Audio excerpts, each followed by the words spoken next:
Somewhere in your company right now, someone is spending work they didn't do. Yours. You finish the deck at 11 p.m. again. Every slide reconciles, the numbers are clean, the client's going to love it.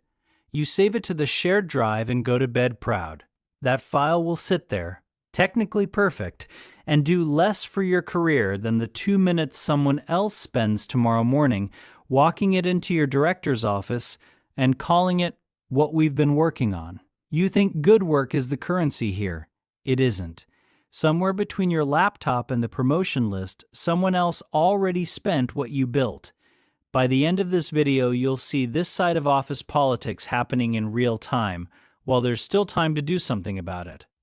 You might think this only happens at cutthroat companies, the kind you'd recognize the moment you walked in, where everyone's visibly maneuvering and you'd know to protect yourself. It's the opposite. This runs quietly inside, completely normal, well-reviewed corporate culture, the kind with a mission statement, a wellness Slack channel, and a genuinely nice manager, because none of this requires anyone to be a villain, or even to be aware they're doing it. Most people think office politics means gossip, sabotage, the loud, ugly stuff you'd notice happening to you and could name out loud in an exit interview. The people who get ahead read something quieter underneath all of that. That credit is a resource like any other, finite and constantly moving, and resources get allocated to whoever's fastest to claim them, not whoever earned them first. Nobody sends a memo about this. Nobody would even agree that's how it works if you asked them directly. That's the whole method of this channel. We slow it down until you can hear what's inside it. At normal speed, a meeting is just a meeting. A calendar invite is just a calendar invite. Slowed down, every one of them is an allocation, and someone's already made the withdrawal before you even noticed the account was open. You're in the team retro 3 weeks later. Someone says, "Yeah, we shipped the vendor fix." Already moving on to the next slide. 3 weeks of your work, folded into 6 words that were never actually about you. Something in your chest does a small, specific thing. Not anger exactly. Closer to watching a door shut from the wrong side of it. You think if the work is good enough, it gets noticed on its own. It won't. Nobody is lying about your work when this happens to you. They're just faster. In most teams, there's an unspoken routine running underneath every finished task. You finish something, the instinct kicks in fast. Move to the next thing, say nothing, because narrating your own win feels like bragging, and bragging feels unprofessional, maybe even a little needy. That instinct is the cue firing. The routine it triggers, silence, is what creates the opening for someone else. The reward you're chasing by staying quiet is real. You get to feel modest, competent without needing applause. But that isn't the reward that decides what happens next in that room. Nobody in that room decided to steal credit. The room just rewards whoever narrates first. Silence was never neutral. It only felt that way every time you chose it without noticing you were choosing anything at all. Here's the part nobody warns you about. This isn't really about whether the credit gets taken from you. In one dramatic meeting you could point to afterward and get angry about.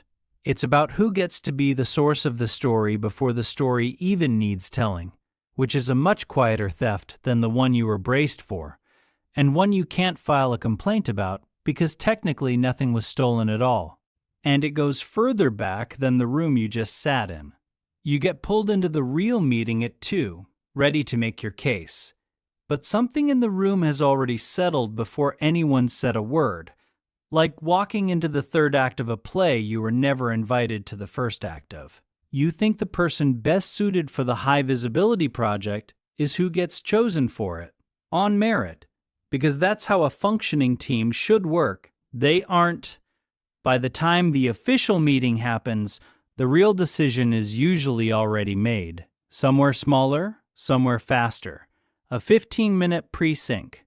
A hallway comment on the way to get coffee. A Slack DM sent to whoever came to mind first, because they'd just been talking about something related last week. The meeting doesn't decide anything.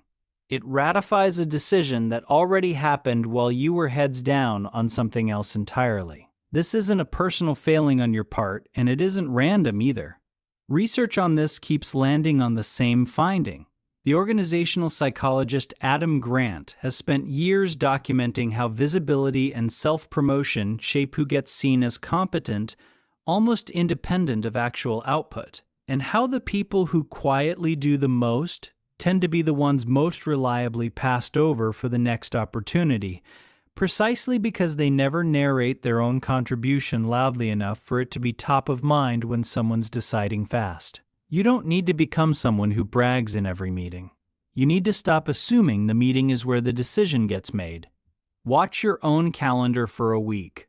The quick sync, 15 minutes before the real meeting, is usually where the actual choosing happens, and it rarely has your name on the invite, because nobody thought to add it. Now here's where it gets more uncomfortable, because it isn't only about being visible to the right people.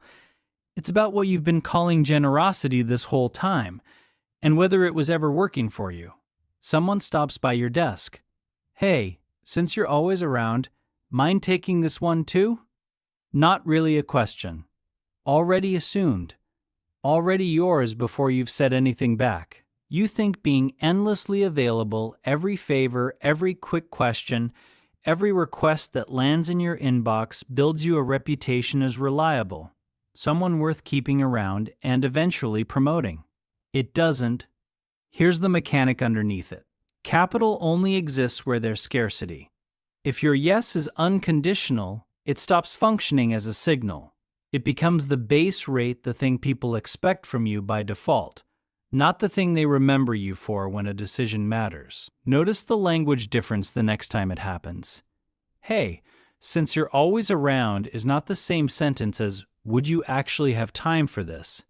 One is a request that assumes you might say no.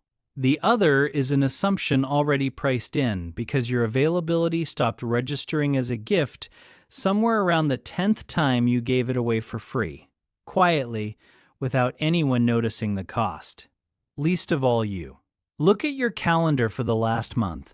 Count how many of those 15-minute favors came from people who've never once offered one back, never once asked what you needed, never once wondered if the timing worked for you at all. That's not a coincidence. It's not because they're bad people who plan to exploit you either. It's because your unconditional yes quietly told them they never had to think about reciprocating at all. And most people, given that permission, simply won't. Here's what makes what comes next the most uncomfortable of all. None of what you've just heard requires anyone to notice you're missing from anything. What's next is different, and it's the one most people never see coming until it's already cost them something.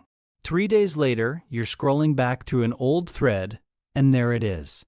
A decision that used your project as its justification. And your name was never on it.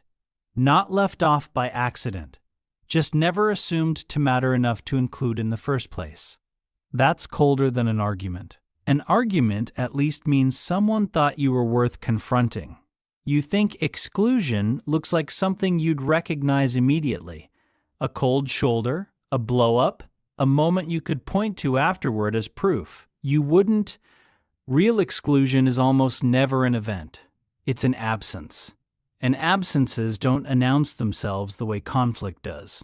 It's the email thread you weren't copied on. The meeting invite that went out to everyone else and landed on your calendar a full day later. As a forward, the decision that quietly used your project as justification without ever needing you in the room to make it happen. There's a second layer to this, and it's the one most people never catch even after they've noticed the first. It's not just that you weren't invited. It's that by the time you notice you weren't invited, the decision has already been made, executed, and mostly forgotten by everyone else. Going back to ask why only makes you look like you're chasing a fight that, to everyone else in the room, never happened at all. The signal isn't in anything that got said about you behind closed doors. It's sitting quietly in the CC line you have to scroll back through days later, just to confirm what some part of you had already suspected before you went looking, back when it still would have been early enough to matter. And by then, there's nothing left to react to, only a pattern to start watching for the next time. So what do you do the next time you finish something good, and the old instinct, say nothing, let it speak for itself, is already halfway into motion? Run what I call the narration line. Same cue, you finish something worth mentioning. Same reward you're chasing. Being seen as competent, not as showy, not as someone working the room. Different routine, sitting in the middle of it. The only part you have to change. 1. The moment something ships, send one line to whoever's closest to the actual decision. Not everyone, just them, before the retro gets a chance to happen without you in it. Not a pitch, not a highlight reel, a plain record. Closed out the vendor issue.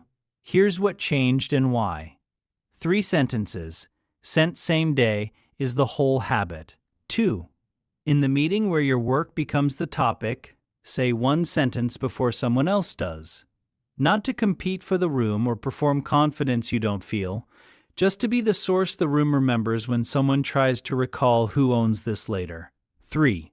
Once a week, say no to exactly 1 favor that's never once been returned, so your yes still reads as a decision and not as a default setting on the week it counts. This is workplace psychology in action, not theory. Visibility compounds exactly like debt does, quietly, whether you're tracking it or not, which means tracking it on purpose is the only leverage you have. Picture the next project that ships clean. Before you close the laptop, send the line. That's the whole habit. Nobody's going to post the exchange rate on this. There's no meeting where someone stands up and explains that credit moves faster than quality does, that the room rewards whoever narrates first, that your calendar has been quietly voting on your career without asking your permission. The system was never grading your work in silence. It was grading your silence. I stopped assuming the work would speak for me. It never could, not on its own, not once, no matter how good it got. I speak for it now, 1 line at a time, before someone else gets the chance to. If something in this just clicked, write your version of it below, not for anyone else, just so it's on record.